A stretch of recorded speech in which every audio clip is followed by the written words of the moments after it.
Salut tout le monde, j'espère que vous allez bien les amis. On est parti pour une nouvelle vidéo, lendemain de victoire et de qualification pour le Real. On regarde les deux unes des quotidiens madrilènes. Le quotidien AS qui titre Mucho presente, mucho futuro. Beaucoup de cadeaux, beaucoup de futur, où l'on retrouve sur cette image Nico Paz, buteur hier pour son premier but sous les couleurs du Real Madrid, et Jude Bellingham, une nouvelle fois auteur d'une très belle rencontre, un but, une passe D notamment pour Bellingham. On continue, la une du quotidien Marca qui consacre sa une à Nico Paz, Aquí Paz y después Gloria, ici la paix et puis la gloire pour Nico Paz qui est entré en cours de jeu en seconde mi-temps, qui a pris sa chance de loin, de l'extérieur de la surface de réparation et qui a trouvé le chemin des filets d'une frappe lointaine à peu près 20 mètres pour Nico Paz. Le Real s'est donc imposé 4-2 face au Napoli. Les buteurs merengues Rodrigo, Bellingham, Nico Paz et Rossellou en toute fin de rencontre. Côté Napoli, Giovanni Simeone et Franck Zambo Anguissa. Le Real termine en tête de son groupe en Ligue des Champions. Il reste encore une journée au merengue, ça sera du côté de Berlin face à l'Union Berlin. Du côté du Real, voilà, ça sera, comme je l'ai dit hier lors du débrief, un match où il y aura la possibilité pour Carlo de faire un petit peu tourner l'effectif, d'effectuer une certaine rotation, puisqu'il n'y aura absolument aucun enjeu comptable pour le Real, qui a assuré hier définitivement sa première place et donc sa qualification en huitième de finale de Ligue des Champions. Jusqu'à l'heure actuelle, le Real, cette saison, c'est 19 matchs, toutes compétitions confondues, pour 16 victoires, 2 matchs nuls, une seule défaite, c'était face aux voisins de l'Atlético Madrid en Liga, 44 buts marqués par les merengues, donc un petit peu plus de 2 buts par match, 14 buts concédés, c'est moins d'un but par match. Le Real est donc leader en Liga, le Real est aussi leader de son groupe de Ligue des Champions. Jude Bellingham avec son trophée d'homme du match hier, encore une fois éblouissant. Bellingham, un match exceptionnel de sa part.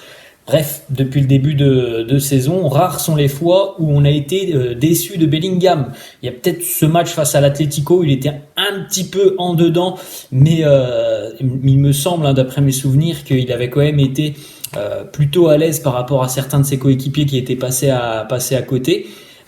Voilà, c'est franchement un joueur, un top player, un joueur qui fait des différences et il le montre à chaque fois. La petite photo aussi très sympa dans le Bernabéu. Maintenant, on a évidemment le portrait des joueurs, et regardez la petite photo de Bellingham qui prend justement la photo avec son trophée d'homme du match devant l'une de ses célébrations de but. C'était d'ailleurs au match aller du côté de Naples. Une information annoncée par le quotidien l'UEFA, enfin le compte Twitter l'UEFA.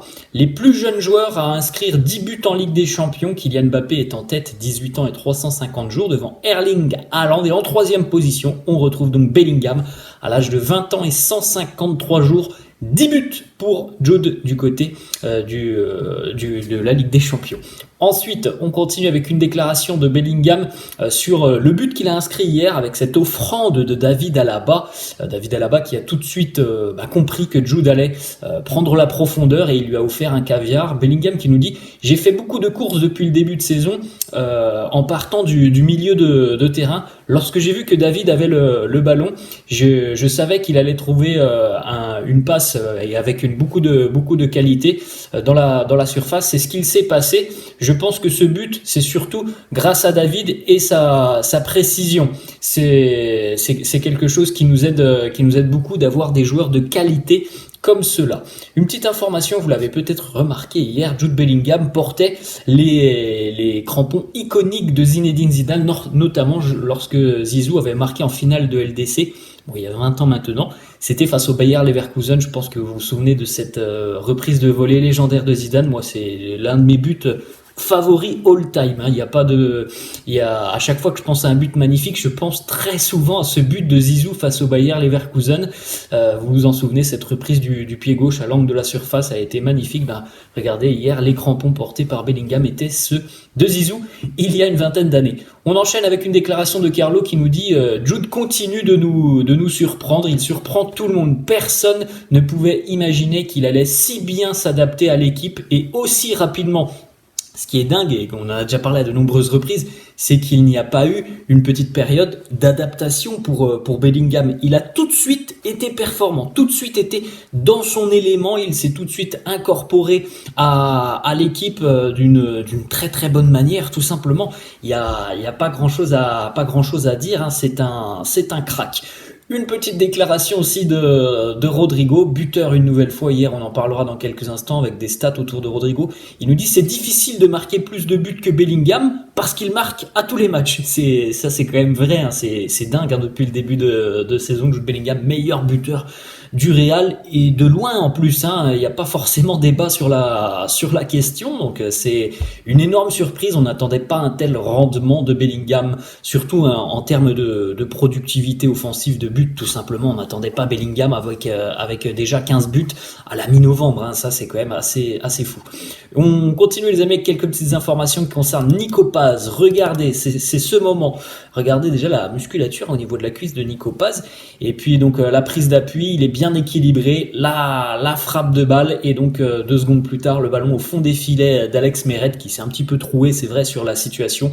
Regardez la petite célébration de Nico Paz qui a glissé sur ses genoux au niveau du poteau de corner, la tête magnifique, le grand sourire, même lui il a l'air tout simplement choqué d'avoir marqué ce but, et on voit tout son émerveillement, toute sa joie avec sa course là. C'est une célébration, voilà, quand tu cours comme ça, ton premier but sous les couleurs du Real. On sent vraiment toute l'émotion qu'il y a autour de Nico Paz sur ce moment spécial et ce très joli but, parce que franchement c'est un très joli but qu'il a inscrit. Une petite photo aussi d'une petite complicité, hein. On savait pas forcément qu'il y avait de la complicité entre les deux. Regardez Antonio Rüdiger et Nico Paz. Rüdiger qui est venu le féliciter chaleureusement avec voilà des petites claques amicales évidemment sur le visage. Une petite stat aussi sur le match énorme d'Antonio Rüdiger hier, 90% de passes réussies, 2 occasions créées. C'est vrai qu'il a eu, en termes de relance et de beaucoup de justesse, et c'est souvent le cas avec Antonio Rüdiger, il a un jeu long assez intéressant aussi. 5 passes pour entrer dans le dernier tiers du terrain adverse, 3 blocs, 3 interceptions, 4 récupérations de balles, 6 sur 8 en ce qui concerne les duels gagnés. Un match vraiment monstrueux de la part de Rüdiger. Petite déclat de Nico Paz qui nous dit: j'ai osé frapper de loin, j'ai frappé le plus fort que possible. Rüdiger, c'est un génie. Nous avons une très très bonne amitié, on fait toujours les mêmes choses. Voilà, il nous en dit un petit peu plus sur cette amitié entre Nico Paz et Rüdiger. Il nous dit: mes coéquipiers sont encore plus heureux que moi, je les remercie de leur soutien. Carlo aussi est venu me féliciter, comme d'ailleurs toute l'équipe. On a l'une des meilleures académies au monde, si ce n'est la meilleure.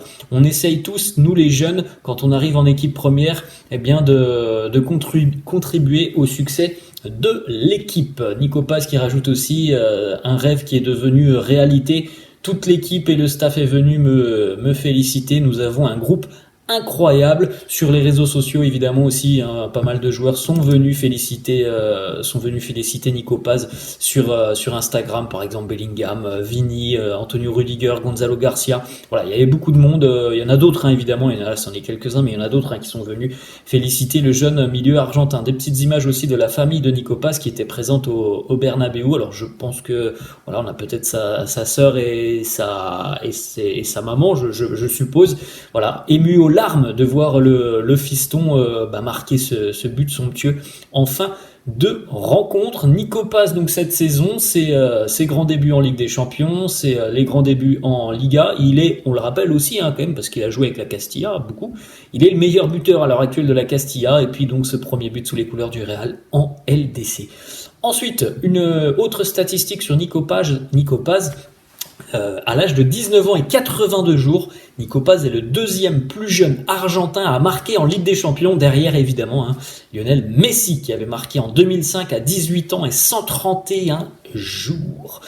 On enchaîne une petite déclat de Carlo sur Nico Paz. Il nous dit: il a beaucoup aidé l'équipe, c'est une nuit et une soirée spéciale pour lui, c'est un joueur pour le futur du Real, il a toutes les qualités requises pour jouer du côté de Madrid.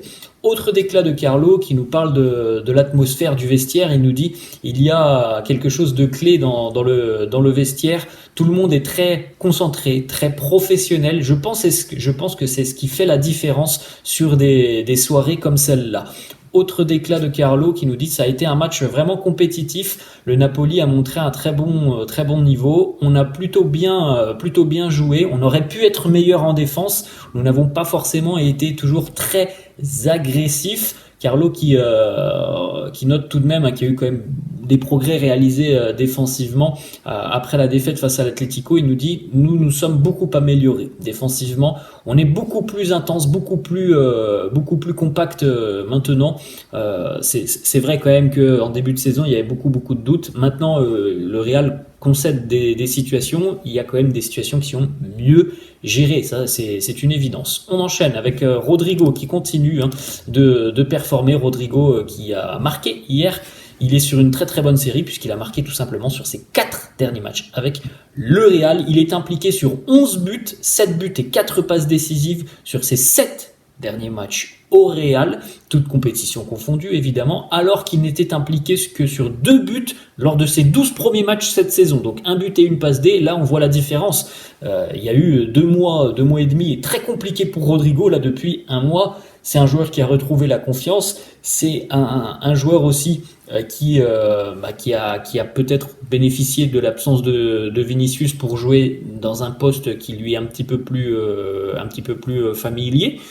Donc voilà, il y a vraiment un Rodrigo qui a repris confiance tout simplement depuis quelques semaines maintenant. Les stats de Rodrigo hier, 87 minutes, un but, 3 dribbles réussis, 97% de passes réussies, 3 duels gagnés, une passe clé, 3 récupérations de balles. Voilà, très gros match pour Rodrigo. On continue, les stats aussi pour Fede Valverde. 100 ballons touchés, une précision de passe de 93%, 5 passes pour entrer dans le dernier tiers du terrain adverse, 9 grosse situation défensive, donc c'est évidemment des contres, des récupérations, des tacles, voilà, c'est énorme pour Fede. 100% de duels gagnés et 4 dégagements pour l'Uruguayen. On termine avec 2-3 petites informations. Rossellou, vous l'avez vu hier, Rossellou s'excusait devant les supporters du Real parce que il a raté pas mal de choses avant de marquer et de trouver la faille à la 94e sur un caviar de Bellingham. Rossellou qui s'excuse devant les fans donc pour ses maladresses. Carlo a réagi d'ailleurs juste après la rencontre en disant Rossellou qui s'excuse. Un joueur qui s'excuse, c'est un joueur qui ne travaille pas. Lui, il travaille même beaucoup, il travaille très bien, il n'avait pas besoin de s'excuser. Je pense que l'on est assez d'accord là-dessus. Alors oui, évidemment du côté du Real, on n'est pas forcément habitué à voir des joueurs maladroits devant le but, mais on sait à quel point Rossellou est quelqu'un qui va tout donner pour l'équipe, qui va essayer au maximum de faire ce qu'il peut. C'est sûr que c'est pas le meilleur finisseur du monde, ça on le sait, mais en tout cas c'est quelqu'un qui donne de sa personne pour l'équipe. Et on termine les amis avec les petites photos hier dans le vestiaire. Tout le monde portait les lunettes de Camavinga qu'il avait porté il y a quelques jours et ça avait fait un petit peu buzzer sur les réseaux sociaux. Donc tout le monde avait sa petite paire de lunettes en mode Camavinga, c'était assez marrant. Voilà les amis, la fin de cette vidéo, j'espère que ça vous a plu. N'hésitez pas comme d'hab à lâcher un petit pouce bleu. N'hésitez pas non plus à vous abonner à la chaîne. Je vous laisse et je vous dis à la prochaine. Ciao.